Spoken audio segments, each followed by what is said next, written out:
Hola crafters, bienvenidos al detrás de cámara de Edna's Craft. En este video te voy a mostrar el detrás de cámara para crear un cake topper, específicamente este cake topper del cual ya está totalmente listo, empacado para entregar a su cliente. Sin embargo, este empaque que tengo por acá, te lo muestro, de la manera en como yo lo empaco, es un diseño que realicé directamente en Cricut Design Space. Así que si eres parte de la membresía Jefa Cricut, tienes disponible este archivo en los descargables.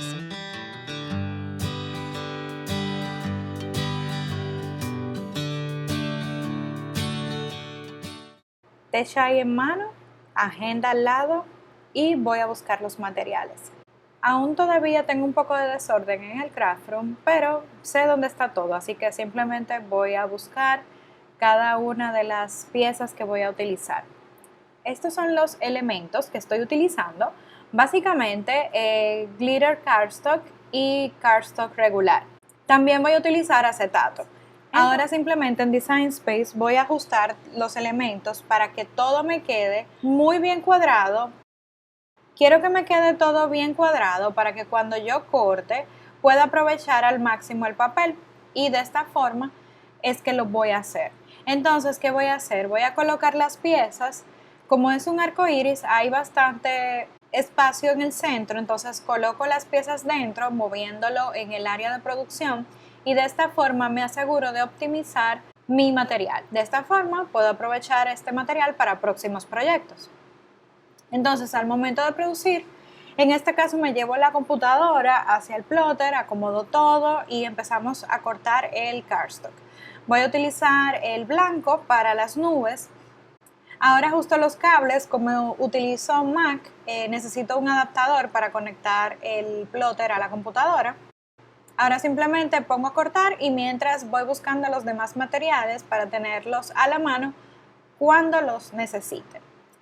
Por el otro lado voy a estar cortando el acetato y de esta forma optimizamos el tiempo. Aquí está el primer color del arco iris. Ahora seguimos con el próximo corte y este es el resultado.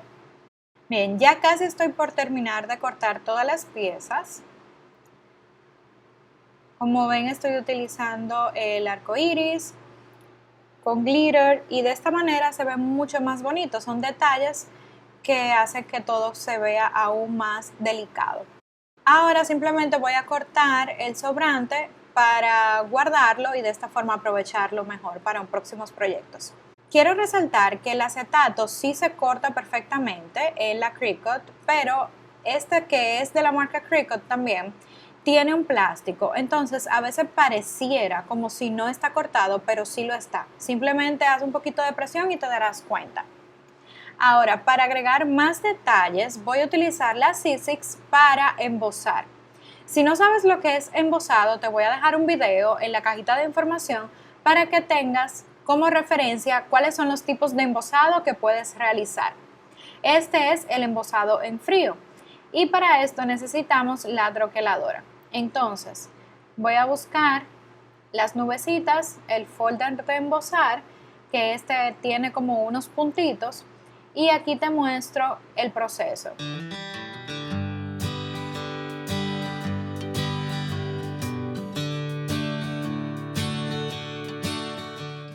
Mira qué detalle tan bonito. Y este ya sería el resultado. Entonces ya tengo todas las piezas cortadas, embosadas y pues estoy lista para comenzar. En este caso voy a utilizar 3-dots, pero también puedes utilizar glue dots. En fin, estoy utilizando esto para darle relieve. Tú puedes tener también tape doble cara y lo cortas con la tijera. Luego simplemente con mucho cuidado vas a colocar donde corresponda. Si te preguntas por qué esta tijera es negra, te cuento que estas son las tijeras antiadherentes, por lo que puedes cortar donde haya pegamento y ellas no se van a dañar, porque si cortas con una tijera regular, la vas a dañar. O sea, al final el pegamento se queda pegado en la tijera y pues no sirve. Ahora en mi proceso de mamá tengo que parar y cuidar a Mateo. Entonces, ahora simplemente les muestro que a veces no todo es como parece y pues sí nos toca parar y estar jugando con el bebé o haciendo cualquier otra tarea de la casa. Todo depende de cuál es tu realidad. Esta es la mía y me la disfruto. Bien, ya he terminado de jugar con Mateo y se durmió, entonces termino de armar este K-Topper. Ahora voy a utilizar 3 dots en algunas partes, pero también voy a utilizar la pistola caliente para otros detalles. Y de esta forma ya podremos ver el resultado final de este K-Topper. Y espero que disfrutaras este detrás de cámaras. Hasta un próximo video.